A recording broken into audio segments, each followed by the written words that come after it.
আল্লাহু আকবার, আল্লাহু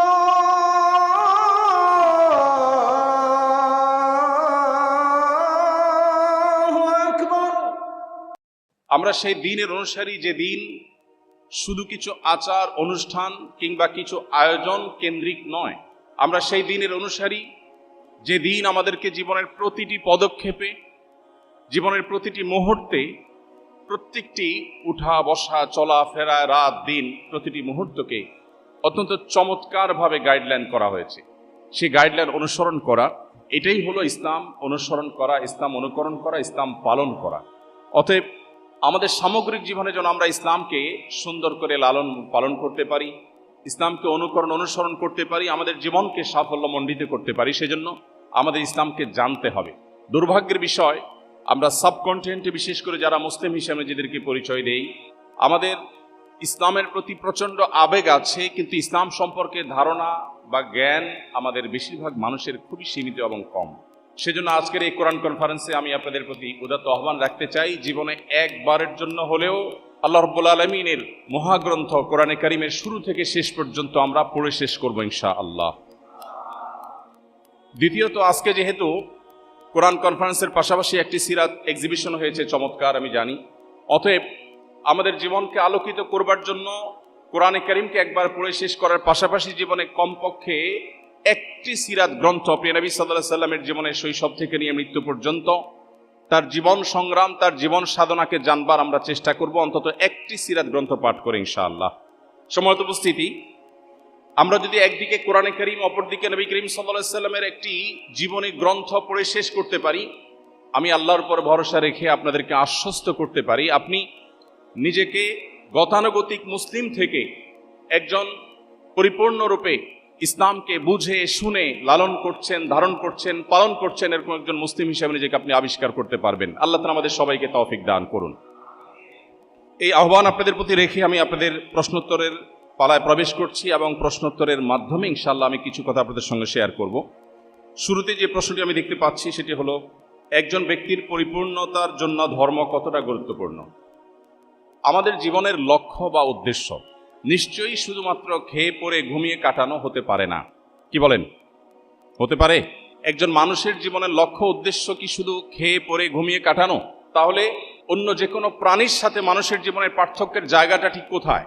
আপনার আমার জীবনের লক্ষ্য বা উদ্দেশ্য একমাত্র আপনাকে বাতলে দিতে পারে আল্লাহর কালাম কোরআনে কারিম।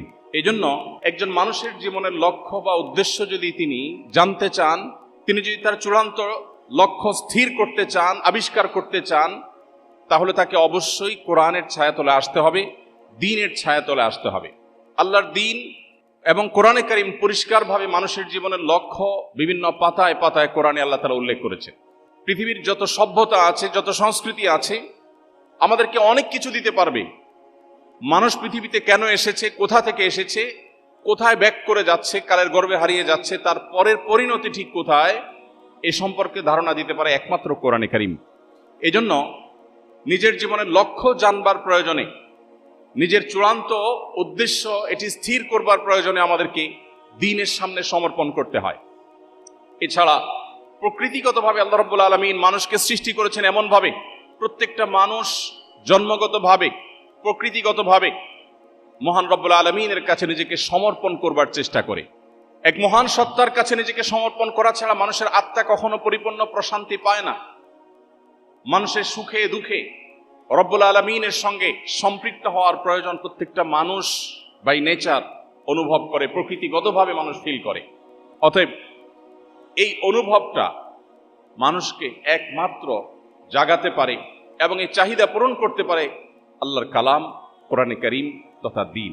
সম্মানিত উপস্থিতি, মানুষের নৈতিকতার চূড়ান্ত মানদণ্ড ঠিক করে দিতে পারে আল্লাহর দ্বীন কোরআনে কারিম। মানুষ যখন নিজে থেকে নিজের ভালো মন্দের মানদণ্ড ঠিক করে, তখন মানুষ তার প্রয়োজন অনুযায়ী মানদণ্ড ঠিক করে। রব্বুল আলামিন যখন মানুষের নৈতিকতার চূড়ান্ত মানদণ্ড ঠিক করে দেন, তখন সেটা কিয়ামত পর্যন্ত মানুষের জন্য অপরিবর্তিত থাকে, সেটা মানুষকে সঠিক পথে পরিচালিত করে এবং সর্বকালে সকল সমাজে, সকল সভ্যতায় সেটা রিলেভেন্ট থাকে এবং সেটার প্রয়োগ থাকে বাস্তবিক।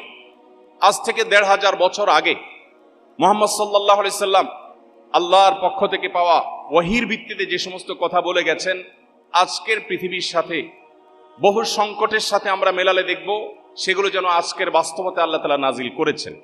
আজকের পৃথিবী পরিবেশ বিপর্যয়ের শিকার। পরিবেশ বিপর্যয়ের শিকার হয়ে আমরা বৃক্ষরোপণের গুরুত্ব আরোপ করছি। আমরা পরিবেশ বিপর্যয়ের শিকার হয়ে পরিবেশ রক্ষা করবার গুরুত্ব আমরা বিভিন্নভাবে মানুষকে ব্যাখ্যা করছি। কিন্তু আজ থেকে প্রায় ১৫০০ বছর আগে, যখন পৃথিবীর পরিবেশ বিপর্যস্ত ছিল না, যখন ফ্যাক্টরি রেভলিউশন হয়নি, যখন কালো ধোঁয়ার কারণে মানুষের জীবনযাত্রা ব্যাহত হয়নি, ঠিক সেই সময়ের পৃথিবীতে মহানবী হযরত মুহাম্মদ সাল্লাল্লাহু আলাইহি সাল্লাম এমন কিছু দিক নির্দেশনা দিয়ে গেছেন যেগুলো আজকে প্রায় ১৫০০ বছর পরেও মনে হচ্ছে আজকের প্রেক্ষিতে তিনি দিয়ে গেছেন। তিনি একদিকে বৃক্ষরোপণের গুরুত্ব আরোপ করেছেন। তিনি বলেছেন, তোমাদের কারোর হাতে যদি গাছের কোনো চারা থাকে, অপরদিকে সে দেখতে ইসরাফিল সিংহা ফুৎকার দিতে যাচ্ছেন, সৃষ্টি জগতের সব ধ্বংস হয়ে যাবে, মহাপ্রলয়ের আয়োজন চলছে, এমতো পরিস্থিতিতেও যেন সে তার হাতে থাকা গাছের চারাটি রোপণ করে দেয়। ধ্বংসযজ্ঞ চলবে, মহাপ্রলয় সংগঠিত হবে, আমি এই চারা রোপণ করে কি লাভ হবে সেই চিন্তা না করে একজন মুসলিম তার হাতের চারা রোপণ করবে, এবং এই গাছ থেকে যদি কোনো মানুষ, কোনো প্রাণী, কোনো পোকামাকড়, কোনো কীটপতঙ্গ, কোনো পিপিলিকা, যে কোনো প্রাণী সেখান থেকে কোনো কিছু গ্রহণ করে, সেটা অক্সিজেন হতে পারে, খাবার হতে পারে, ছায়া হতে পারে, অন্য কোনো দিক থেকে উপকারিতা হতে পারে, আল্লাহ রাব্বুল আলামিন পরিষ্কারভাবে নবী সাল্লাল্লাহু আলাইহি ওয়াসাল্লামের হাদিস বলছে, ওই ব্যক্তি যিনি গাছ রোপণ করেছেন তাকে মানুষ, অন্যান্য প্রাণীদের যত উপকার হবে এই বৃক্ষরোপণের ফলে তার সবগুলোর সওয়াব আল্লাহ তাআলা তাকে দান করবেন। সম্মানিত উপস্থিতি, আজকের পৃথিবী নানা কারণে নারীদের অধিকার নিয়ে সোচ্চার, নারীদের প্রতি যে সমস্ত বৈষম্য হচ্ছে সে সমস্ত বৈষম্য দূর করবার জন্য, জুলুমমুক্ত পৃথিবী গড়বার জন্য আজ আমরা সোচ্চার। আমরা কি জানি ১৫০০ বছর আগে মহানবী মুহাম্মদ সাল্লাল্লাহু আলাইহি সাল্লাম যে কোরআন আল্লাহর কাছ থেকে আমাদেরকে এনে দিয়েছেন, সেই কোরআনে শুধুমাত্র নারীদের সূরা নামে সূরাতুন নিসা নামে একটা বিশাল বড় সূরা আলাদা স্বতন্ত্র আল্লাহ তাআলা নাজিল করেছেন। আমরা কি জানি মুহাম্মদ সাল্লাল্লাহু আলাইহি সাল্লাম সহ বেশিরভাগ নবী রাসূলকে আল্লাহ তাআলা কোনো পুত্র সন্তানের বাবা করেন নাই, কন্যা সন্তানের বাবা করেছেন। ইমাম মালিক রাহমাতুল্লাহ আলাইহি তিনি বলেছেন, আল আম্বিয়া ওয়া আবুল বানাত, বেশিরভাগ নবী রাসূলদেরকে দেখা যায় তারা বেশিরভাগই ছিলেন কন্যাদের বাবা, ছেলেদের বাবা নয়। নবীজি সাল্লাল্লাহু আলাইহি সাল্লাম বলেছেন, কোনো বাবা মা যদি কোনো কন্যা সন্তানকে, দুটি কন্যা সন্তানকে সঠিকভাবে লালন পালন করে, কোনো বৈষম্য না করে, অবিচার না করে, জুলুম না করে, তাদেরকে সঠিক দিশা দেয়, আল্লাহ রাব্বুল আলামিন ওই বাবা মাকে জান্নাতে নিবেন, তার গ্যারান্টি এবং দায়িত্ব নবী সাল্লাল্লাহু আলাইহি সাল্লাম নিয়েছেন। সম্মানিত উপস্থিতি, আজকের পৃথিবী যে সমস্ত সংকট দেখছে, আমরা ঢাকায় বসবাস করি, ঢাকায় ফুটপাত দখলের এক মহোৎসব সব সময় চলতে থাকে আমরা জানি। আমরা রাস্তাঘাট দখল করার যে সমস্ত মহড়া দেখি, সেগুলো দেখে প্রত্যেকটা মানুষ ত্যক্ত বিরক্ত। ১৪০০ বছর আগের মক্কায় কয়েকশো বা কয়েক হাজার মানুষের বসবাস ছিল। মরুভূমির এই বিশাল দেশে রাস্তায় কখনো যানজট হতে পারে সেই চিন্তাও মানুষের ছিল না। তিনি সেই সময় বলেছেন, ইয়াকুমুল জুলুসা আলাত তারিক, খবরদার কেউ রাস্তা দখল করে বসবে না। আপনি যদি কিয়ামত পর্যন্ত মানবতার প্রতিটি সংকটের সমাধান চান, তাহলে সেই সমাধানের সূত্র খুঁজে পাবেন কোরআনে এবং নবী সাল্লাল্লাহু আলাইহি সাল্লামের হাদিসে।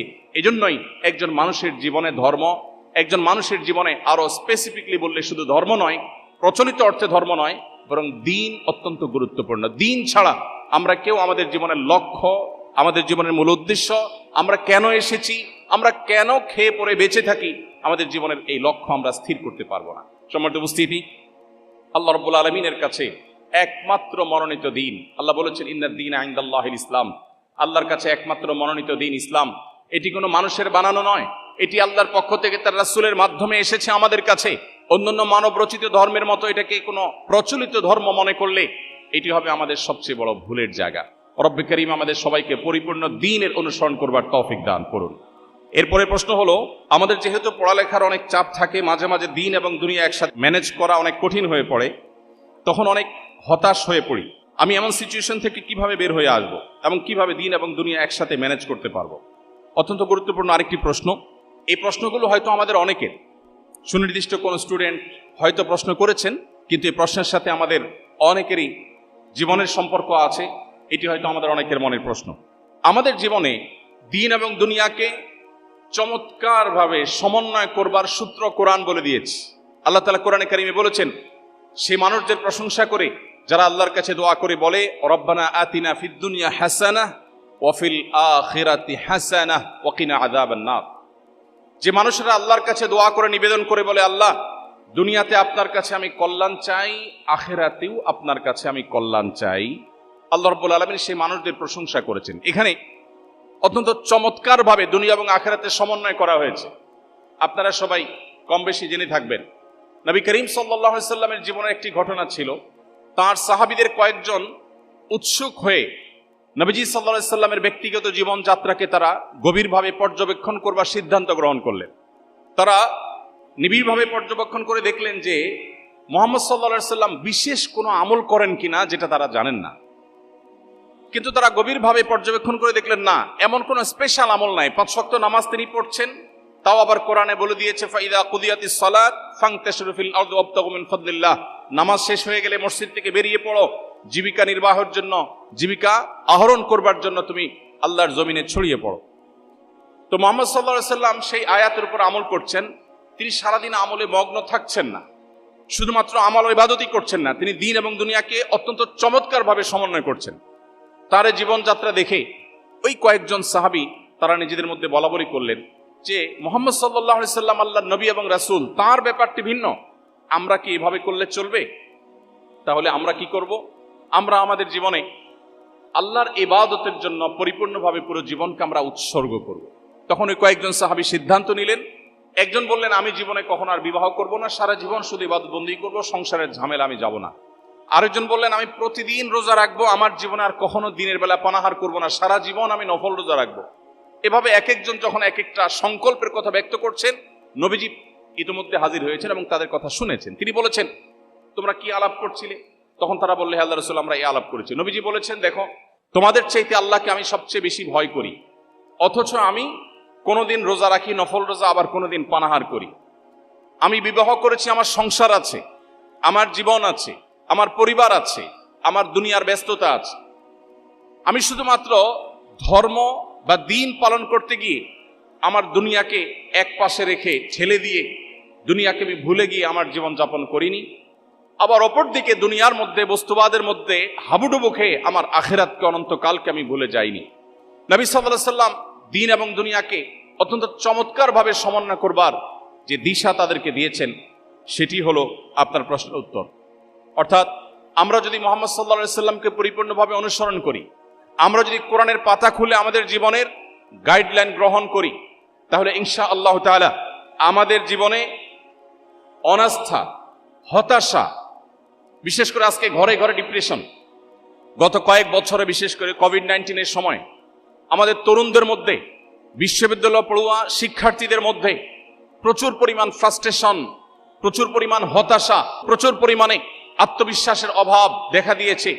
অনেক তরুণরা আত্মহত্যার পথে পর্যন্ত পা বাড়িয়েছে। সম্মানিত উপস্থিতি, আপনি যদি আপনার জীবনের লক্ষ্য খুঁজে পেতে চান, আপনি যদি মানসিক প্রশান্তি চান, আল্লাহ বলেছেন আলা বিযিক্রিল্লাহি তাতমাইন্নুল কুলুব। তুমি যদি আল্লাহকে স্মরণ করতে পারো, তুমি যদি আল্লাহকে স্মরণে রাখতে পারো, তাহলে এটা তোমার অন্তরকে প্রশান্ত করবে। অতএব আপনার হতাশা দূরের জন্য আপনি কোরআন এক হাতে তুলে নিন, অপর হাতে সিরাতে রাসূল তুলে নিন, ইনশাআল্লাহ আপনার হতাশা আল্লাহ তাআলা দূর করবেন। এরপরে প্রশ্ন হলো এই ফিতনা সংকুল সময় আমরা কিভাবে আমাদের ঈমান মজবুত ও অটুট রাখতে পারি? কিয়ামতের আগে পৃথিবীতে এমন একটা পরিবেশ আসবে, জ্বলন্ত কয়লা হাতে রাখা যত কঠিন হবে, মানুষের জন্য ঈমান বক্ষে ধারণ করে রাখা সেরকম কঠিন হবে। আজকে পৃথিবীর যেদিকে তাকাবেন আপনি দেখবেন ইসলামোফোবিয়া, চতুর্দিকে আপনি দেখবেন ইসলামের প্রতি ভীতি ছড়ানো হচ্ছে। মানুষ দিন পরিপালন করবে, দিন প্রতিপালন করবে, তার দিনকে অনুসরণ করবে, আল্লাহর দাসত্ব করবে, এটা আজকের পৃথিবীতে সবচেয়ে কঠিন এবং সবচেয়ে বাধা দেওয়া হয় এমন একটি বিষয়ে পরিণত হয়েছে। অতএব এটাকে বলা হয় ফিতনা সংকুল সময়। আপনি চান ভালো পথে চলতে, কিন্তু চলতে পারেন না। আপনি চান জান্নাতের পথে যেতে, কিন্তু জান্নাতের পথে এবং জাহান্নামের পথে এমন এমন কাটা বিছানো আছে যে আপনার জন্য সেটা অতিক্রম করা কঠিন। সময়ত উপস্থিতি, এই ফিতনা সংকুল সময় ঈমানকে মজবুত করবার জন্য একদিকে আমাদের কোরআন এবং সুন্নাহকে আঁকড়ে ধরতে হবে, অপরদিকে আমাদেরকে একটি দ্বীনি এনভায়রনমেন্টের মধ্যে নিজেদেরকে রাখতে হবে, এবং তৃতীয়ত আমাদেরকে আল্লাহর কাছে দোয়া করতে হবে রব্বানা লা তুযিগ কুলুবানা বা'দা ইয হাদাইতানা ওয়া হাব লানা মিন লাদুনকা রাহমাহ ইন্নাকা আনতাল ওয়াহ্হাব। হে আল্লাহ, আপনি আমাকে হেদায়েত দেওয়ার পর আর আমাকে পথভ্রষ্ট করবেন না, আমাকে হেদায়েতের উপর অটল রাখুন। রব্বে করিমের কাছে আমাদের দোয়া অনবরত অব্যাহত রাখতে হবে। এরপরে প্রশ্ন হলো, অজু ছাড়া ইস্তেগফার ও দুরূদ পড়া যাবে কিনা? আল্লাহ রাব্বুল আলামিন যে বিষয়গুলো মানুষের জন্য সবচাইতে আবশ্যক, যেটা ছাড়া মানুষ তার ঈমানকে ধরে রাখা, আল্লাহর সাথে কানেকশনকে ধরে রাখা কঠিন, সে বিষয়গুলোকে আল্লাহ তাআলা সহজ করে দিয়েছেন। এর মধ্যে একটা হলো ইস্তেগফার এবং যে কোনো তাসবিহ এবং দোয়া।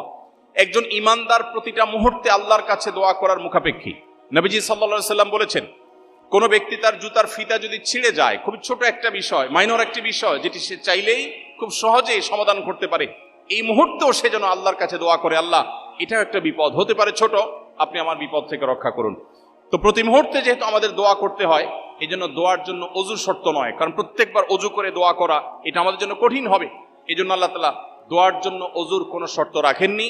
একজন ঈমানদার বিনা অজুতে এবং যেই কোনো মুহূর্তে, এমনকি গোসল ফরজ হলেও ওই মুহূর্তে একজন ঈমানদার আল্লাহর কাছে দোয়া নিবেদন করতে পারেন, ইস্তেগফার করতে পারেন, তাসবিহ তাহলিল পড়তে পারেন এবং দুরূদ পাঠ করতে পারেন। অতএব আমরা যে কোনো মুহূর্তে এই আমলগুলো করতে পারি, বিশেষ করে যখন আমরা পবিত্র জায়গায় থাকব, শারীরিকভাবে অপবিত্র হলেও এই আমলগুলো করা যাবে। এরপরে প্রশ্ন হলো, আমি জানি যে আমি যা করেছি তা ভুল এবং আমি আন্তরিকভাবে তওবা করি এবং আল্লাহর কাছে ক্ষমা চাই, কিন্তু কিছু সময় পর আমি আবার একই ভুলে পতিত হই, এরপর দোষবোধ ও আল্লাহ থেকে বিচ্ছিন্নতা অনুভূত হয়। আমি কিভাবে চক্র ভাঙতে পারি এবং সত্যিকারে নিজেকে নিয়ন্ত্রণ করতে পারি, যাতে একই পাপ বারবার না করি? এই প্রশ্ন আমার মনে হয় আমাদের কম বেশি সবারই। কি বলেন, এই প্রশ্নের বাইরে কেউ আছেন? আমরা কি কেউ গুনাহমুক্ত আছি? আমরা কি কেউ পাপ মুক্ত আছি? প্রতি মুহূর্তে আমাদের গুনাহ হচ্ছে।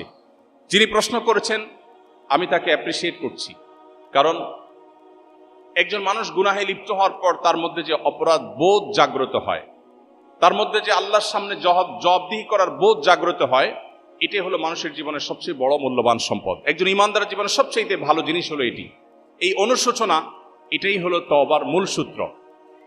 কোরআনে কারিমে আল্লাহ রাব্বুল আলামিন বলেছেন, পরিষ্কারভাবে আল্লাহ তাআলা ঘোষণা দিয়েছেন, লা তাকনাতু মির রাহমাতিল্লাহ। আমাদের অনেক তরুণ বন্ধুরা আছেন, জীবনে অনেক পাপাচার করেছেন, অনেক ব্যভিচারে লিপ্ত হয়েছেন, মাদকে হাত বাড়িয়েছেন, অনেক অন্যায় করেছেন, অনেক নামাজ নষ্ট করেছেন, অনেক জিনা করেছেন, অনেক চোখের গুনাহ করেছেন, মনের গুনাহ করেছেন, আল্লাহর সাথে সম্পর্ককে অনেক দূরে ঠেলে দিয়েছেন, শয়তানকে খুশি করে ফেলেছেন। তিনি অনুভব করছেন তিনি আল্লাহর রহমত থেকে অনেক দূরে সরে গেছেন, যেমনটি প্রশ্নকর্তা লিখেছেন। প্রিয় ভাইরা আমার, একজন মুসলমান হিসাবে আমাদের জন্য সবচেয়ে বড় প্রাউড করার, গর্ব করবার মতো একটা জিনিস হলো আল্লাহ রাব্বুল আলামিন আমাদের জন্য ক্ষমার দুয়ারকে ওপেন করে রেখেছেন। আল্লাহ রাব্বুল আলামিন ক্ষমার দরজাকে আল্লাহ তাআলা এতটা খুলে রেখেছেন, নবী করিম সাল্লাল্লাহু আলাইহি সাল্লাম বলেছেন, কোন মানুষ ঠিক জীবন সায়ান্নে যখন মৃত্যু শয্যায় শায়িত, যখন তিনি তার মৃত্যু নিশ্চিত জেনেছেন, ঠিক সেই মুহূর্তটির আগ মুহূর্ত পর্যন্ত তার জীবনের যে কোনো বাঁকে বাঁকে, যে কোনো মোড়ে, যে কোনো গতিপথে, যে কোনো গলিতে, যে কোনো পর্যায়ে, যে কোনো স্টপেজে দাঁড়িয়ে যদি মানুষ সিদ্ধান্ত নেয় আমি আর জাহান্নামের পথে ছাড়ব না, আমি জান্নাতের পথে যাব, নবী করিম সাল্লাল্লাহু আলাইহি সাল্লাম পরিষ্কার ঘোষণা দিয়েছেন আল্লাহ রাব্বুল আলামিন সমস্ত গুনাহ মাফ করে দিবেন। প্রিয় ভাইরা আমার, একটি ধারণা আমাদের অনেকের কাছেই হয়তো পরিষ্কার নয়, সেটা হলো ইসলামে এমন কোনো অপরাধ নাই, এমন কোনো পাপ নাই, এমন কোনো গুনাহ নাই, এমন কোনো খারাপ কাজ নাই যে কাজ মানুষ পরিহার করবার সংকল্প করার পর আল্লাহর পথে, জান্নাতের পথে ফিরে আসার সিদ্ধান্ত গ্রহণ করে আর আল্লাহ তাআলা সেটা ক্ষমা করেন না। ক্ষমার অযোগ্য পাপ বলতে আল্লাহর কাছে কোনো অপরাধ নাই। প্রিয় ভাইরা আমার, পৃথিবীতে প্রচলিত যে ধর্মগুলো আছে, কোন কোন ধর্মের মানুষ মনে করে মানুষ যত পাপ করুক কোনো অসুবিধা নাই, সেই ধর্মের নবী সমস্ত পাপ সবগুলো আল্লাহর কাছ থেকে মোচন করিয়ে নেবেন, ফলে তাদের কোনো তওবা করতে হয় না। আবার অপরদিকে অনেক এমন সম্প্রদায় আছে যারা মনে করে ছোটখাটো কোনো পাপ করলেই মানুষ ইসলাম থেকে খারিজ হয়ে যায়। এর বিপরীতে আল্লাহ তাআলা কোরআনে কারিমে বলেছেন, লা তাকনাতু মির রাহমাতিল্লাহ, লা তাকনাতু মির রাহমাতিল্লাহ, তোমরা আল্লাহর রহমতের আশা কখনো ছাড়বে না। ইন্নাল্লাহা ইয়াগফিরুয যুনুবা জামিআ, আল্লাহ তোমাদের সমস্ত পাপাচার মাফ করে দিবেন। এমন কোনো পাপ নেই, এমন কোনো অপরাধ নেই, এমন একটি গুনাহ নেই যে গুনাহ আল্লাহ তাআলা মাফ করবেন না। শর্ত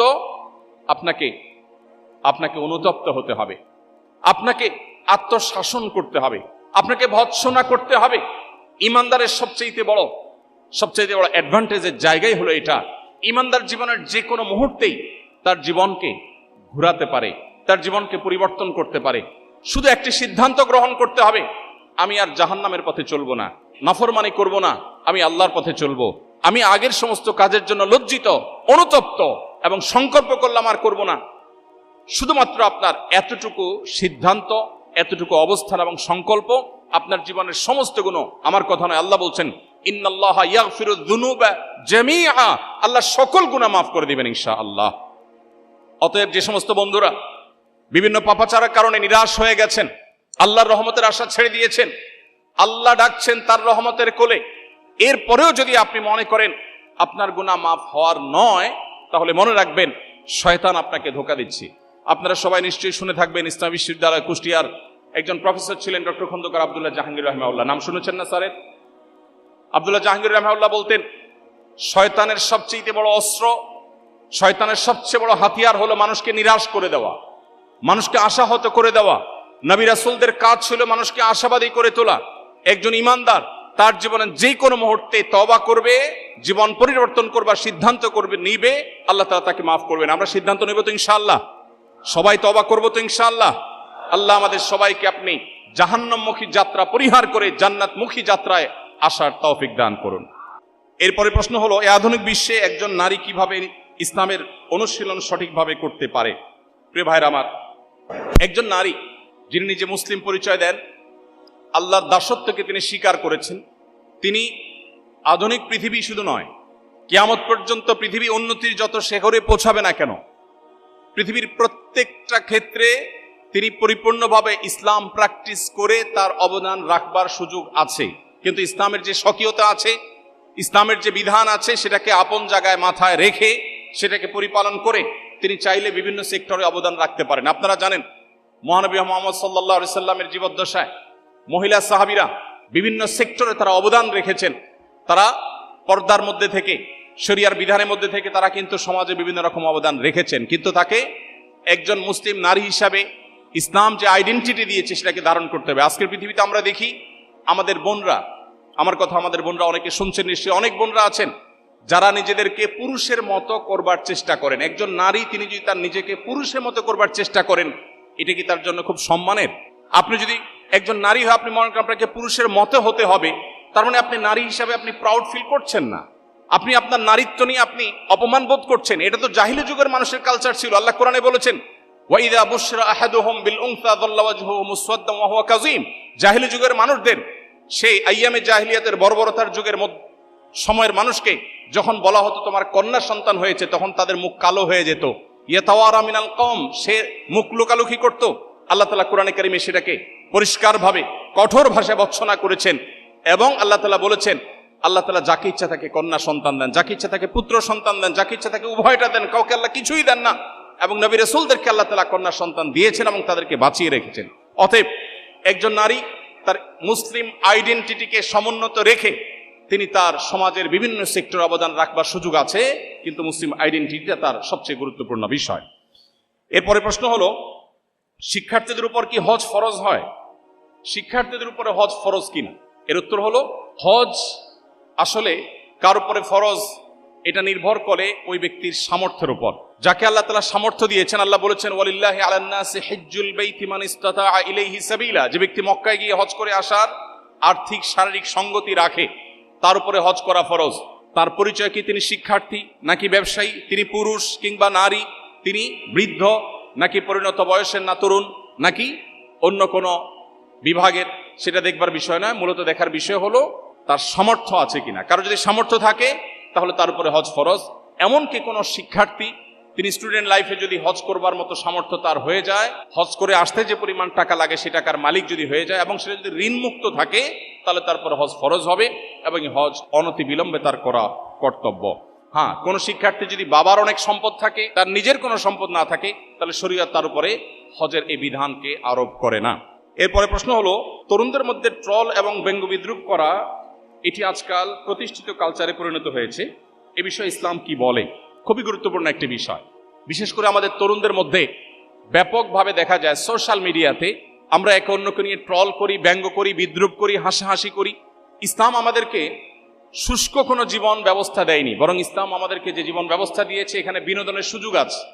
আমাদের প্রিয় নবী সাল্লাল্লাহু আলাইহি সাল্লাম একদিন এক ব্যক্তিকে বললেন, এই দুই কানওয়ালা এদিকে আসো। এক ভদ্রলোককে ডাকলেন, একজন সাহাবীকে ডাকলেন, ইয়া সাহেবাল উজনাইন আও ইয়া জাল উজনাইন, অর্থাৎ হে এই ব্যক্তি যার দুইটা কান আছে তুমি এদিকে আসো। এখন দুই কান নেই কার? সবারই দুই কান আছে। এটা তার রসিকতা ছিল। নবী সাল্লাল্লাহু আলাইহি সাল্লামের জীবনে এরকম বহু রসিকতা করেছেন যেটা মানুষের মধ্যে হাস্যরস সৃষ্টি করেছে। এবং ইসলাম বিনোদনকে অ্যাপ্রিসিয়েট করে, অ্যালাউ করে। মানুষের বেঁচে থাকার জন্য বিনোদনের প্রয়োজন আছে, কিন্তু বিনোদনের নামে আপনি কাউকে নিয়ে ট্রল করা, কাউকে রোস্ট করা, কাউকে অপমান করা, কাউকে হেয় করা, এটা কোন অবস্থা ইসলাম অ্যালাউ করে না। আমরা অনেকে মনে করি আমরা তো দুষ্টমি করে করছি, অথচ দুষ্টমি করেও কিন্তু এই কাজগুলো ইসলাম কোনোভাবে করবার সুযোগ আমাদেরকে দেয়নি। এবং এইভাবে একটা সমাজে মানুষের মধ্যে অন্যের ক্ষতি করার বিষয়টি যে অপরাধ, সে ধারণায় আস্তে আস্তে বিলুপ্ত করে ফেলে। এই জন্য একজন মুসলিম তরুণ কোনো অবস্থাতে কাউকে নিয়ে ট্রল, ব্যঙ্গ, বিদ্রুপ করতে পারেন না। আপনি কারো সমালোচনা করার প্রয়োজন হলে কোরআন সমালোচনার মূলনীতি বলে দিয়েছে, আপনি সমালোচনা করতে পারেন, গঠনমূলক আলোচনা করতে পারেন, কিন্তু কাউকে নিয়ে আপনি হাসির পাত্রে পরিণত করবেন, কাউকে অপমান অপদস্থ করবেন, এটা কি ইসলাম কোনো অবস্থাতে জায়েজ করেনি। অতএব একজন মুসলিম হিসাবে এটা আমাদেরকে খেয়াল রাখতে হবে। এরপরে প্রশ্ন হলো, জাগতিক পরজাগতিক ক্ষেত্রে উন্নতির জন্য এখনকার তরুণদের প্রতি আপনার পরামর্শ কি? এখনকার তরুণদের প্রতি আমার পরামর্শ হলো, বিশেষ করে আজকের এই কনফারেন্সে যারা উপস্থিত হয়েছেন আপনাদের প্রতি আমাদের উদাত্ত আহ্বান হলো, আপনার জীবনে একবারের জন্য হলেও কোরআনে কারিমের দুটি সূরা, সূরা ইউসুফ এবং সূরা কাহাফ, সূরা ইউসুফ এবং সূরা কাহাফ। সূরা ইউসুফ 12 এবং 13 পারা, 2 পারা জুড়ে, আর সূরা কাহাফ 15 এবং 16 দুটো পারা জুড়ে দুটি সূরা। সূরা ইউসুফের মধ্যে আপনাকে কোরআনে কারিমে আল্লাহ তাআলা পরিষ্কারভাবে শিখিয়েছেন কিভাবে একজন তরুণ তার জীবনের প্রচন্ড লোভ, প্রচন্ড আকর্ষণ, প্রচন্ড অন্যায়ের প্রতি আগ্রহ, টান, এটি থাকার পরও সে নিজেকে আত্মরক্ষা করবে। ইউসুফ আলাইহিস সালামের নাম শুনেছেন না আপনারা? ইউসুফ আলাইহিস সালামের নাম শুনেছেন না? ইউসুফ আলাইহিস সালামের সামনে হারামের হাতছানি ছিল কি ছিল না? ইউসুফ আলাইহিস সালাম নিজেকে বাঁচিয়ে রেখেছেন, আত্মরক্ষা করেছেন। আল্লাহ রাব্বুল আলামিন কোরআনে কারিমে সেটা উল্লেখ করেছেন। ডক্টর খন্দকার আব্দুল্লাহ জাহাঙ্গীর রাহমাহুল্লাহ আরেকটি উক্তি আপনাদের সঙ্গে শেয়ার করতে চাই। স্যার বলতেন, এ যুগে তরুণরা কেউ যদি গভীর রাতে উঠে তাহাজ্জুদের নামাজ পড়ে, কেউ যদি অনেক নফল নামাজ পড়ে, অনেক কোরআন তেলাওয়াত করে, অনেক চোখের পানি ফেলে, এর চাইতে বেশি গুরুত্বপূর্ণ হলো কোন তরুণ যদি তার চরিত্রকে কালিমা মুক্ত রাখতে পারে। নবী করিম সাল্লাল্লাহু আলাইহি সাল্লাম বলেছেন, কেউ যদি তার সম্ভ্রমকে রক্ষা করবার দায়িত্ব নিতে পারে, কেউ যদি তার মুখ এটা দিয়ে কোনো অন্যায়, গুনাহ, পাপাচার করবে না, মানুষের ক্ষতি করবে না, গালমন্দ করবে না, এটারও দায়িত্ব নিতে পারে, নবীজি বলেছেন আজমান লাহুল জান্নাহ, আমি তার জন্য জান্নাতের দায়িত্ব নিলাম। প্রিয় ভাইরা, তরুণদের জন্য এই কাজটা সবচেয়ে কঠিন কাজ। আজকে এমন একটা সমাজে আমরা বসবাস করছি যে চরিত্রে কোনো কালিমা লাগেনি, সে তারুণ্য আজ খুঁজে পাওয়া বড় কঠিন হয়ে গেছে, সোনার হরিণ হয়ে গেছে।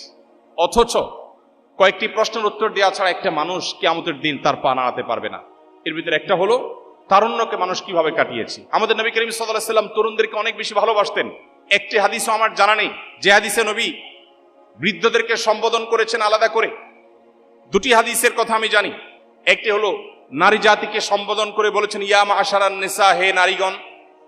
আরেকটা হলো যুবকদেরকে সম্বোধন করে নবীজি বলেছেন ইয়া মাআশারাস শাবাব, হে যুবকরা। এই দুটি সম্প্রদায়কে নবী সাল্লাল্লাহু আলাইহি ওয়াসাল্লাম আলাদা করে অ্যাড্রেস করে অত্যন্ত আবেগ মাখা কণ্ঠে কিছু কথা বলেছেন। এর ভিতরে একটা হলো মানিস্তাতা আমিনকুমুল বাআতা ফালিয়াতাজাওয়াজ, হে তরুণরা, তোমাদের মধ্যে যারা বিবাহ করবার সামর্থ্য রাখে সে যেন বিবাহ করে, আর এর মাধ্যমে সে তার চরিত্রকে হেফাজত করবে। আজ গোটা পৃথিবীতে যে মানব সভ্যতা টিকে আছে, এটা পরিবার ব্যবস্থাপনার মধ্য দিয়ে টিকে আছে। পৃথিবীর যে সমস্ত দেশগুলো বিবাহকে ডিনাই করেছে, যারা বিবাহ বহির্ভূত সম্পর্ককে অ্যাপ্রিসিয়েট করেছে, সেই দেশগুলোতে আজ মানুষের জন্মের হার এমন একটা ভয়াবহ পর্যায়ে গিয়ে পৌঁছেছে যে সংশ্লিষ্ট প্রায় প্রত্যেকটা উন্নত দেশ তাদের দেশের নাগরিকদেরকে প্রণোদনা দিয়ে, নানা রকমের ঘোষণা দিয়ে, নানা রকমের সুযোগ সুবিধা দিয়েও শিশু সন্তান জন্মের হার স্বাভাবিক করতে পারছে না।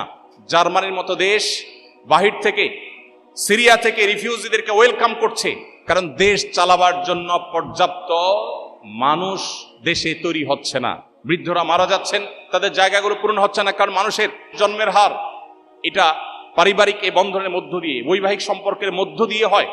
যে সমাজ বিবাহকে ডিনাই করেছে, বৈবাহিক সম্পর্ককে ডিনাই করেছে, সেই সমাজ নিশ্চিতভাবে এই ক্রাইসিসের মুখোমুখি হয়েছে, হচ্ছে এবং হবে।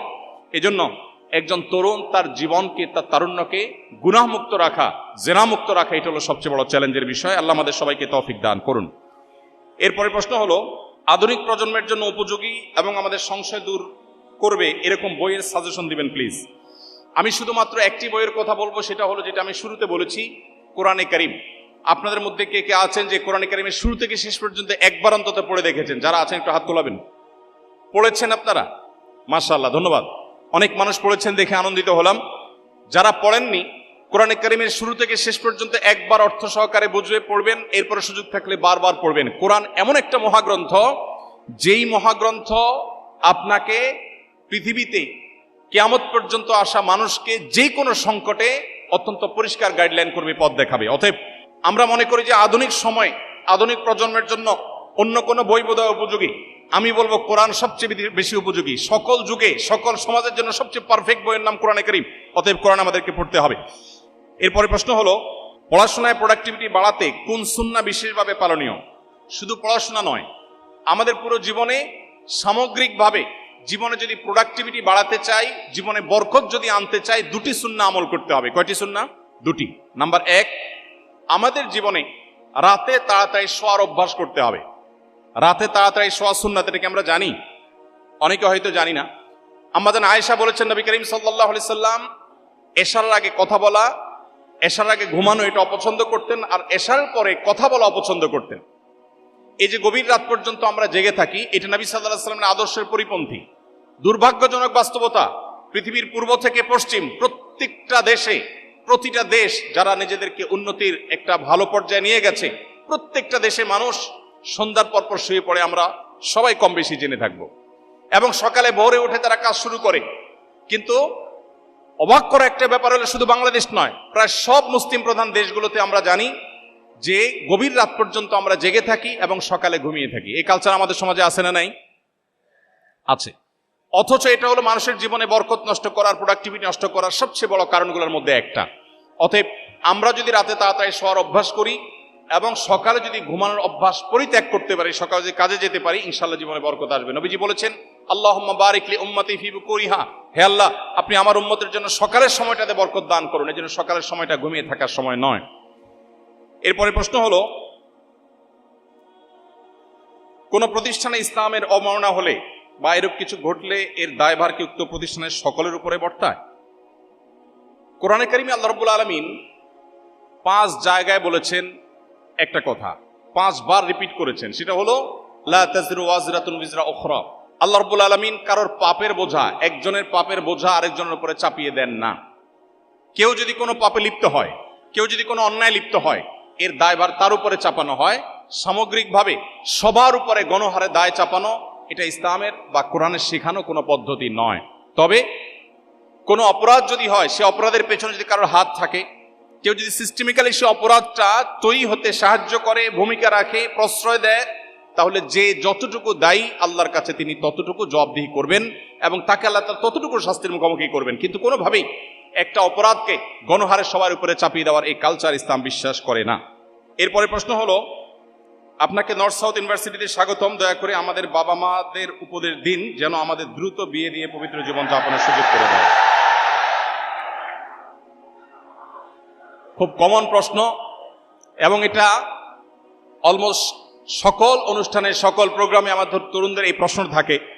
এখানে অনেক বাবা মা আছেন, আমি জানি অভিভাবকরা আজকে আহত হয়েছেন এবং এই প্রোগ্রামে অংশগ্রহণ করেছেন।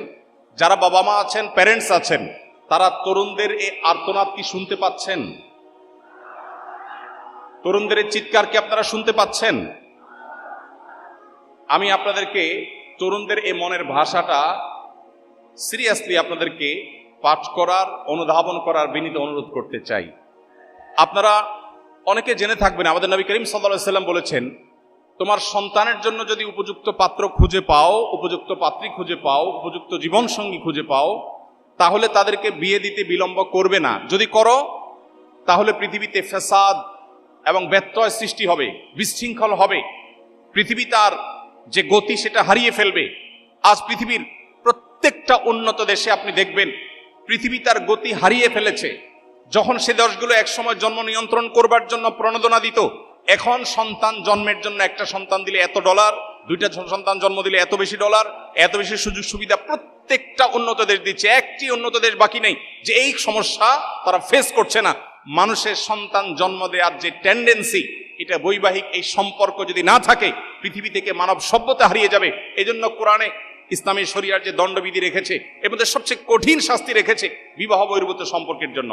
কোনো বাবা মা তার সন্তানকে যদি সময় মতো বিবাহ দিতে গাফিলতি করেন, সন্তান যদি কোনো পাপাচারা লিপ্ত হয়, তার চরিত্র নষ্ট করে, তাহলে পৃথিবী তার গতি হারাবে, স্বাভাবিকত্ব হারাবে, মানুষের জন্মের হার এটা আস্তে আস্তে থমকে যাবে।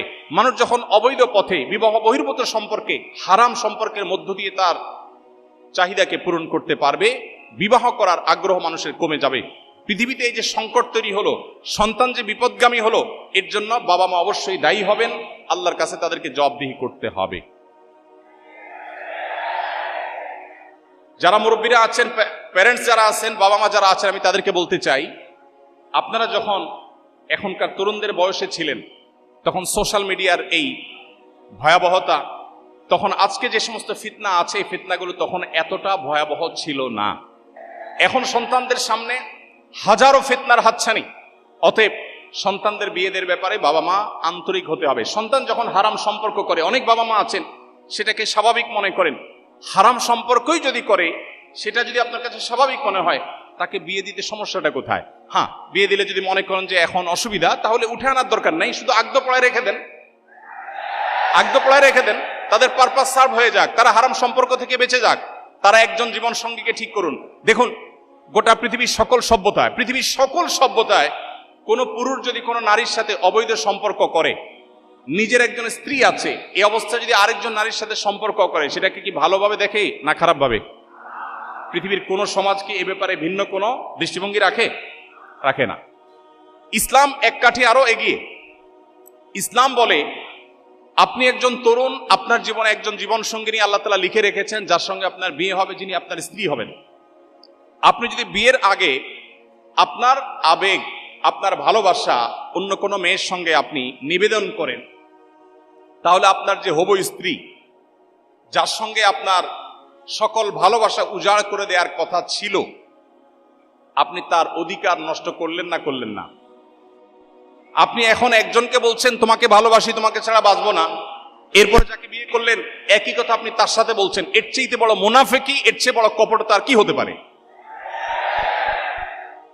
একজন মানুষ তার জীবনের সমস্ত ভালোবাসা যদি জমিয়ে রাখে তার সে জীবন সঙ্গিনীর জন্য, এর চাইতে বুদ্ধিদীপ্ত সিদ্ধান্ত, এর চাইতে সঠিক সিদ্ধান্ত আর কি হতে পারে? এই জন্য ইসলাম আমাদেরকে সময় মতো বিবাহ করতে বলে, এবং বাবা মাদের উপর এটা কর্তব্য। আল্লাহ কোরআনে বলেছেন, ওয়া আনকিহুল আয়ামা মিনকুম ওয়াস-সালিহিনা মিন ইবাদিকুম ওয়া ইমাইকুম, হে অভিভাবকেরা, তোমরা তোমাদের অধীনস্থদেরকে বিবাহ দাও, আল্লাহ নির্দেশ করছেন। অতএব এই নির্দেশকে যারা অবজ্ঞা করছেন, আজকাল একটা কথা প্রচলিত আছে, নিজের পায়ে দাঁড়াক আগে। হ্যাঁ, অবশ্য নিজের পায়ে দাঁড়াতে হবে। যুবকরা যারা ঠিক করে বেড়াচ্ছেন, আপনাদেরকে আমি বলছি, উপার্জন শুরু করে দেন। নিজে বাবার হোটেলে খাচ্ছেন, আবার বিয়ে করে বউ আনে তারেও বাবার হোটেলে খাওয়াবেন, এই অবিচার ইসলাম সমর্থন করে না। আপনি বিবাহ করবেন, আপনি উপার্জন শুরু করে দেন। আপনি বসে আছেন কেন? ছাত্র জীবনে উপার্জন করা যায়। আমি ছাত্র জীবনে উপার্জন শুরু করেছি, এবং একদিকে পড়াশোনা করতাম, অপরদিকে বাবার ফ্যামিলিতে সাপোর্ট দিতাম। আমাদের তরুণদের বড় অংশ তারা বসে বসে আড্ডা মেরে খেয়ে অভ্যস্ত, তারা কাজ করতে চায় না, শুধু হুজুরের কাছে চিরকুট লিখে দিবে, প্রশ্ন লিখে দিবে, হুজুর আব্বাকে বলেন বিয়ে করে দেখ। আপনার বাবা আপনাকে বিয়ে করে দিবে, কিন্তু বিয়ে করার জন্য আপনার স্ত্রীর মিনিমাম খরচ, মোহরের টাকা আপনাকে জোগাড় করতে হবে। চেষ্টা করবো তো ইনশাআল্লাহ? হারাম রিলেশনকে না করবো তো ইনশাআল্লাহ? ভাইরা আমার, আমরা সবাই জানি হারামে আরাম নাই না আছে? হারামে আরাম নাই, সবাই জানি তো। অতএব বিবাহ বহির্ভূত সম্পর্ক করে কোনোদিন মানুষ আরাম পেতে পারে না, মানসিক প্রশান্তি কখনো পেতে পারে না। যারা আমাদেরকে সারাদিন প্রেম ভালোবাসার ট্রেনিং দেয়, আছে না? সারাদিন প্রশিক্ষণ দেয় কিভাবে প্রেম ভালোবাসা করতে হবে, কিভাবে ধর্ম ডিঙ্গিয়ে যেতে হবে, বাবা মাকে ডিঙ্গিয়ে যেতে হবে, সমাজের বিরুদ্ধে যেতে হবে, তারপরেও তথাকথিত প্রেমকে জয় করতে হবে। এই ট্রেনিংগুলো দেয় না কিছু মানুষ? এদের জীবনে দেখবেন এক একজনের বিয়ে জীবনে 2টা 4টা 5টা 6টা বিয়ে, একটাও টিকে না। তারা আপনাকে যে প্রেম ভালোবাসার ট্রেনিং দেয়, তার নিজের জীবনে প্রেমের সফলতা তিনি খুঁজে পাচ্ছেন না। এই জন্য হারাম পথে নয়, আমাদের সমস্ত আবেগ ভালোবাসা সব উজাড় করে দিব হালাল পথে ইনশাআল্লাহ। আল্লাহ আমাদেরকে তৌফিক দান করুন। এরপরে প্রশ্ন হলো, নরসাদ বিশ্ববিদ্যালয় এই ধরনের আয়োজনকে আপনি কিভাবে দেখছেন? খুবই স্বাভাবিক একটি বিষয় আমি দেখছি, খুবই স্বাভাবিক। একটা মুসলিম অধ্যুষিত দেশে একটা বিশ্ববিদ্যালয়ে দ্বীনি আয়োজন হবে, বিষয়টা কি স্বাভাবিক না অস্বাভাবিক? খুবই স্বাভাবিক। বিশ্বাস করুন, আমার কাছে এটা খুবই স্বাভাবিক একটি বিষয় মনে হচ্ছে।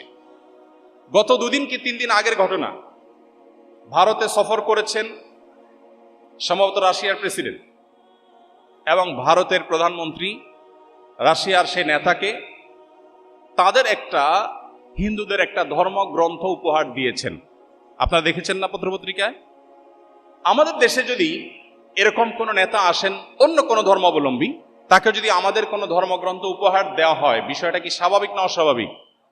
খুবই স্বাভাবিক। একটা মুসলিম অধ্যুষিত দেশে এটা হবে, এটাই স্বাভাবিক।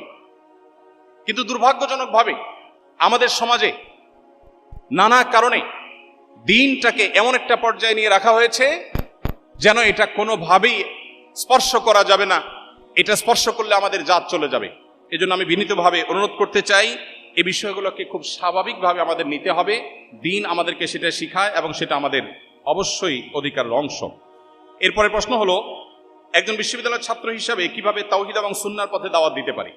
একজন বিশ্ববিদ্যালয়ের শিক্ষার্থী হিসাবে আপনি তাওহীদ এবং সুন্নাহর পথে দাওয়াত দেওয়ার জন্য সবকিছুর আগে প্রয়োজন আপনার ইসলামের বেসিক জ্ঞান অর্জন করা। ইসলাম সম্পর্কে বেসিক নলেজ অর্জন করলে আপনি যেটুকু জানেন সেটুকু আপনি পৌঁছাতে পারেন। ইসলাম শুধুমাত্র আলেমদেরকে ধর্ম প্রচারের দায়িত্ব দেয়নি। আল্লাহ কোরআনে কারীমে পরিষ্কারভাবে বলেছেন, নারী হোক আর পুরুষ হোক, যে কেউ সৎ কাজের আদেশ এবং অসৎ কাজে বাধা প্রদান করতে। এরপরে প্রশ্ন হলো, দিনে ফেরার পর আবারও দিন হারিয়ে ফেলেছি, যার ফলে হতাশ হয়ে আছে, যার ফলে হতাশা আছে, আপনার উপদেশ ও পরামর্শ চাই। প্রিয় ভাই আমার, একজন মানুষ দিনে আসার পর যদি আবার দিন থেকে বিচ্যুত হয়ে যান, এর চেয়ে দুর্ভাগ্যের বিষয় আর কিছু নয়। যিনি প্রশ্ন করেছেন তিনি নিজে বলছেন যে তিনি হতাশ হয়ে গেছেন, দিন থেকে আবার ব্যাক করেছেন, এজন্য হতাশ হয়ে গেছেন। এই জায়গাটাতে ভাববার যথেষ্ট সুযোগ আছে। একজন মানুষ প্রকৃতিগতভাবে মহান রব্বুল আলামিনের কাছে, সৃষ্টিকর্তার কাছে নিজেকে সমর্পণ করতে চায়, তার একান্ত মনের কথাগুলো কাউকে বলতে চায়। পৃথিবীর এমন কোনো মানুষ নাই যাকে সব কথা বলা যায়, যাকে সব সময় কথা বলা যায়, যার কাছে সবকিছু সঁপে দেওয়া যায়। এরকম কোনো মানুষ আল্লাহ তাআলা সৃষ্টি করেন না পৃথিবীতে, একজনও না। সেটা আপনার স্ত্রীও না, আপনার মাও না, আপনার বাবাও না, আপনার কোনো বন্ধু না। আপনার জীবনে এমন বহু মুহূর্ত আছে যে মুহূর্তে একান্তে আপনার মনের কথাগুলো বলতে হয়। আল্লাহর কসম, সেটা আল্লাহ রাব্বুল আলামিন ছাড়া আর কোনো সৃষ্টি জগতের আর কোনো সদস্য, আর কোনো সত্তা কেউ নেই। এজন্য আপনার জীবনে যে হতাশা বিরাজ করছে, আমি আল্লাহর উপরে ভরসা রেখে আপনাকে নিশ্চয়তা দিতে পারি, আপনি যদি আবার ইসলামে ব্যাক করেন, আল্লাহ তাআলা আপনার সে ব্যাক করাকে কবুল করবেন। বাবা মা বা পৃথিবীতে অনেক মানুষ একবার যদি কেউ বিপদগামী হয়ে যায়, তাকে হয়তো ওয়েলকাম করে না, কিন্তু ইসলাম আমাদেরকে, কেউ যদি ভুল পথে চলে যায় আবার সে ফিরে আসতে চায়, আমি যেটা একটু আগে বলছিলাম, মৃত্যুর আগ মুহূর্ত পর্যন্ত তার জন্য সে দুয়ার খোলা থাকে। অতএব আপনি আবার ইসলামের ছায়াতলে আসুন, আবারও কোরআন হাতে তুলে নিন, আবারও হাদিস আপনি বুকে টেনে নিন, আবারও আপনি সিরাত ধারণ করুন। আপনি নিশ্চিন্তে সিরাতের পথে হাঁটলে ইনশাআল্লাহ আপনার এই ডিপ্রেশন, আপনার এই দুশ্চিন্তা এবং আপনার এই ফ্রাস্ট্রেশন দূর হয়ে যাবে। এরপরে প্রশ্ন হলো, যদি কেউ আজীবন অবিবাহিত বা চিরাকুমার থাকতে চায়, ইসলাম এ ব্যাপারে কি বলে? একদিকে বিয়ে করার জন্য তরুণদের আর্তনাদ, আবার অপর দিকে কেউ চিরকুমার থাকতে চায়। ইসলাম চিরকুমার থাকার এই সিদ্ধান্তকে খুব বেশি অ্যাপ্রিসিয়েট করে না। এটাই হলো ইমামদের সবচেয়ে সঠিক এবং সবচেয়ে গ্রহণযোগ্য মত। কোন কোন স্কলার, কোন কোন ইমাম বলেছেন, কেউ যদি পুরো জীবন আল্লাহর জন্য সঁপে দিতে চায় এবং সে বিবাহ না করতে চায়, সেটা অ্যাপ্রিসিয়েট যোগ্য। বাট এটা মেজরিটি যে ইমামরা আছেন পৃথিবীতে তাদের মত না। তাদের মত হলো, একজন মুসলমান তিনি বৈরাগ্যতা অবলম্বন করবেন না, পরিষ্কারভাবে হাদিসে ঘোষণা দেওয়া হয়েছে, লা রুহবানিয়াতা ফিল ইসলাম, ইসলামে কোনো বৈরাগ্যতার অবকাশ নেই। আপনি ছালাত চট পরে থাকবেন, চুল এলোমেলো থাকবে, ময়লা নোংরা থাকবে, আপনি যেন তেনভাবে চলবেন, সমাজের বোঝা হবেন, ইসলাম সেটা বলেনি। কোরআনে আল্লাহ বলেছেন, নামাজ শেষ হয়েছে বের হয়ে যাও, মসজিদে বসে তোমাকে জিকির করে সারাদিন কাটাতে বলা হয়নি। ফাইদা কুদিয়াতিস সালাহ ফান্তাশিরু ফিল আরদ, নামাজ হয়ে গেছে, ছড়িয়ে পড়ো, তোমার কাজে তুমি চলে যাও। অতএব একজন মানুষ বৈরাগ্যতা অবলম্বন করবে, চিরকুমার থাকবে, এটা ইসলাম তাকে বলেনি। তবে কেউ যদি চিরকুমার থাকতে চায় এবং থাকতে পারে এবং তার নিজের এই কনফিডেন্ট থাকে যে তিনি চারিত্রিক কোনো ত্রুটিতে জড়াবেন না, তাহলে এটা তার জন্য জায়েজ বাট উত্তম না। এরপরে প্রশ্ন হলো, আমাদের ক্যাম্পাস থেকে ইসলামোফোবিয়া কিভাবে দূর করা যেতে পারে, এক্ষেত্রে আমাদের করণীয় কি? ইসলামোফোবিয়া তো আপনার ক্যাম্পাসের ইস্যু না প্রিয় ভাই আমার, গোটা বিশ্বব্যাপী আজ ইসলামোফোবিয়া এই মহামারী চলছে। এবং দুর্ভাগ্যজনক বাস্তবতা যে মুসলিম অধ্যুষিত এই জনপদেও খুবই দুর্ভাগ্যজনকভাবে ইসলামোফোবিয়া নানা সময় আমরা দেখতে পাচ্ছি। ইসলামোফোবিয়ার বিরুদ্ধে আমাদেরকে ইসলামের সৌন্দর্যকে তুলে ধরতে হবে ইনশাআল্লাহ। সবাই চেষ্টা করবো না ইনশাআল্লাহ? ইসলাম আমাদেরকে যে সুমহান জীবন আদর্শ দিয়েছে, এই জীবন আদর্শের মধ্যে সকল ধর্মের মানুষের সাথে শান্তিপূর্ণ সহাবস্থানের সুযোগ রেখেছে। ইসলামকে যারা নানা সময় অত্যন্ত ভীতিকর একটা জীবন দর্শন হিসেবে দেখাবার চেষ্টা করে, তারা আদতে ইসলাম সম্পর্কে হয় জানে না, আর না হলে নিরেট ইসলামের প্রতি বিদ্বেষ প্রসূত তারা এই কাজটি করে থাকে। আপনি যদি ইসলাম নিয়ে পড়াশোনা করেন, আপনি যদি শুধুমাত্র মুসলিম বাই চান্স না হয় মুসলিম বাই চয়েস হন, আপনি যদি ইসলাম জেনে শুনে অনুসরণ করেন, আপনি কখনো ইসলামকে আপনার কাছে ভীতিকর মনে হবে না। অতএব ইসলামোফোবিয়ার বিরুদ্ধে আমাদেরকে ইসলামের সুমহান আদর্শ, ইসলামের যে ভালো এবং সুমহান দিক, সেগুলো মানুষের সামনে তুলে ধরতে হবে, মানুষকে সেটি জানাতে হবে। এবং দিন পালন করা, ধর্ম পালন করা আমাদের সাংবিধানিক অধিকার, ঠিক না ঠিক? প্রত্যেকটা মানুষ এদেশে যার যার ধর্ম পালন করতে পারে কি পারে না। অতএব কোনো ধর্মের মানুষ অন্য কোনো ধর্মের মানুষকে গালমন্দ করতে পারে না। কোরআনে আল্লাহ বলেছেন, যারা আল্লাহ ছাড়া অন্য কারোর উপাসনা করে, তোমার মতে তারা ভুল পথে আছে, কিন্তু তাদেরকে তুমি গালমন্দ করো না। যদি করো তাহলে তারাও তোমার আল্লাহকে ভুলে গালমন্দ করবে। এই জন্য ইসলামোফোবিয়ার বিরুদ্ধে আমরা ইসলামের সৌন্দর্য, সুমহান আদর্শ তুলে ধরবো, ইসলাম সম্পর্কে জানবো, অন্যদেরকে জানাবো। যারা ইসলাম সম্পর্কে নানা রকমের অপবাদ দিয়ে থাকে, তারা হয় না জেনে দেয়, আর না হলে বিদ্বেষ প্রসূত দিয়ে থাকে। আল্লাহ তাআলা তাদেরকে হেদায়েত দান করুন, আমরা দোয়া করি। আমার মধ্যে ঈমান হারিয়ে গেছে, বিভিন্ন ধরনের প্রশ্ন আমাকে নাস্তিকতার দিকে ঠেলে দিয়েছে, কিন্তু আমি বুঝতে পেরেছি এখন এই অবস্থায় আল্লাহ কি আমাকে ক্ষমা করবেন, আমি কি পুনরায় মুসলমান হতে পারবো? আমি একটু আগে বলেছি, আল্লাহর ক্ষমার দুয়ার কখনো বন্ধ হয় না যতক্ষণ পর্যন্ত মানুষের নাকের ডগায় স্বাভাবিক নিঃশ্বাস প্রশ্বাস এটি চালু থাকে। অতএব আমরা যে কোনো মুহূর্তে তওবা করব, ফিরে আসবো, আল্লাহ তাআলা গ্রহণ করার জন্য প্রস্তুত আছেন। এক মুহূর্ত দেরি নয়। যিনি প্রশ্ন করেছেন, এখনই আপনি মনে মনে সিদ্ধান্ত নিন এবং আল্লাহর রহমতের ছায়াতলে ফিরে আসুন, আল্লাহ তাআলা আপনাকে ক্ষমা করবেন। এরপরে প্রশ্ন হলো, আমি কি আমার প্রিয়জনের কবরে তাজা ফুল রাখতে পারি, এবং আমি কি আমার বাবা মাকে বলতে পারি যে আমি তাদের আগে মারা গেলে তারা আমার জানাজা এবং কবর পরিদর্শনের সময় ফুল আনুক? ইসলাম আমাদেরকে একটা চমৎকার যৌক্তিক জীবন বিধান দিয়েছে। ইসলামে এমন কিছু নাই যেটা অযৌক্তিক। হ্যাঁ, আমাদের বুঝে না আসতে পারে, কিন্তু অযৌক্তিক কোনো কিছু দেয়নি। একজন জীবিত মানুষ, তার ফুলের প্রয়োজন। গ্রান নবী সাল্লাল্লাহু আলাইহি ওয়াসাল্লাম পছন্দ করতেন, ফুল তার পছন্দ ছিল, কিন্তু একজন মৃত মানুষের কবরের উপরে ফুল দেওয়ার কোনো যৌক্তিকতা ইসলাম দেখে না। কারণ হলো, ফুল জীবিত মানুষের জন্য প্রয়োজন। অতএব কোনো মানুষ তার মৃত্যুর পর তার কবরে ফুল দেওয়ার ওসিয়ত করা, এটা ভালো কোনো ওসিয়ত নয়। তিনি বলতে পারেন, আমি ফুলকে ভালোবাসি, মানুষকে ফুল বিতরণ করবে, ফুল গাছ রোপণ করবে, ফুল দিয়ে সমাজ সাজাবে, এটা ওসিয়ত হতে পারে, কিন্তু আমার কবরে ফুল নিয়ে আসবে, এটা কোনো প্রশংসনীয় বা ইসলামের দৃষ্টিতে গ্রহণযোগ্য কোনো ওসিয়ত নয়। এরপরে প্রশ্ন হলো, আমার অনেক সহপাঠী সারা বছর ক্লাস, পরীক্ষা ইত্যাদি একাডেমিক কাজে হিজাব বোরকা পরে থাকলেও কোনো অনুষ্ঠান হওয়া মাত্র তারা যথাসম্ভব বেপর্দা হয়ে সেজে আসেন। এ ধরনের অনুষ্ঠানের ক্ষেত্রে পর্দার ব্যাপারে শৈথিল্য করার সুযোগ আছে কি না? দেখুন, যে সমস্ত বোনরা সময় সময় পর্দা করেন, আবার সময় সময় পর্দার বিধান থেকে বের হয়ে আসেন, তাদেরকে বলতে চাই, ইসলাম এমন একটা জীবন বিধান আমাদেরকে দিয়েছে যেটা মরণ পর্যন্ত আমাদেরকে মেনে চলতে হবে। আমাদের সমাজে বেশিরভাগ মানুষ অপরাধ করে সামাজিকতার কারণে। যারা দুর্নীতি করে, যারা দেশের সম্পদ লুট করে, এই মানুষগুলো বেশিরভাগ মানুষ নিজের পেটের দায়ে লুট করে না। কি বলেন, পেটের দায়ে কেউ দুর্নীতি করে? পেটের দায়ে কেউ দুর্নীতি করে? আমাদের সমাজে যত অপরাধ হয়ে থাকে, এই সামাজিক অপরাধগুলো বেশিরভাগ ক্ষেত্রে হয়ে থাকে তথাকথিত সামাজিকতার জন্য, সমাজে নিজের অবস্থানকে এস্টাবলিশ করার জন্য। অতএব একজন মুসলিম নারী তিনি নিজের এই মনের অবস্থাকে তার সিদ্ধান্ত নিতে হবে এবং সঠিক করতে হবে। তিনি কোনো অবস্থাতেই নিজেকে বিশেষ পরিস্থিতিতে পর্দার বিধান থেকে বের করে আনতে পারেন না। আমরা অনেকে আছি নিয়মিত পর্দা করেন, অথচ বিবাহের কোনো অনুষ্ঠান হচ্ছে সেখানে তিনি পর্দা ছেড়ে দেন। মরণ পর্যন্ত আমাদেরকে দিনের উপর টিকে থাকতে হবে। আল্লাহ বলেছেন, ওয়াবুদ রব্বাকা হাত্তা ইয়াতিয়াকাল ইয়াকিন, তুমি তোমার রবের ইবাদত করো মৃত্যু আসার আগ পর্যন্ত। অতএব আমাদেরকে মৃত্যু আসার আগ পর্যন্তই পর্দার বিধান মেনে চলতে হবে। সামাজিকতার খাতিরে যদি আমি আমার দিনকে ছেড়ে দেই, সেটা হবে দিনের নামে আত্মপ্রবঞ্চনা এবং আত্মপ্রতারণা। আল্লাহ তাআলা আমাদেরকে এগুলো থেকে বেঁচে থাকার তৌফিক দান করুন। আমি যদি নিজেকে পুরোপুরি বদলাতে চাই এবং আল্লাহর পথে চলতে চাই, তাহলে প্রথম পদক্ষেপ হিসাবে আমার কি কাজ করা উচিত এবং আল্লাহ কি আমার সব ভুল মাফ করবেন? দেখুন, 9 শতাধিক প্রশ্নের উল্লেখযোগ্য সংখ্যক প্রশ্ন এই রিলেটেড, অর্থাৎ আল্লাহ কি আমাকে মাফ করবেন। আমি কিন্তু বারবার করে বলেছি, আল্লাহ তাআলার গুণবাচক নামগুলোর মধ্যে একটা হলো তাওয়াব। আল্লাহর গুণবাচক নামগুলোর ভিতরে একটা কি? তাওয়াব।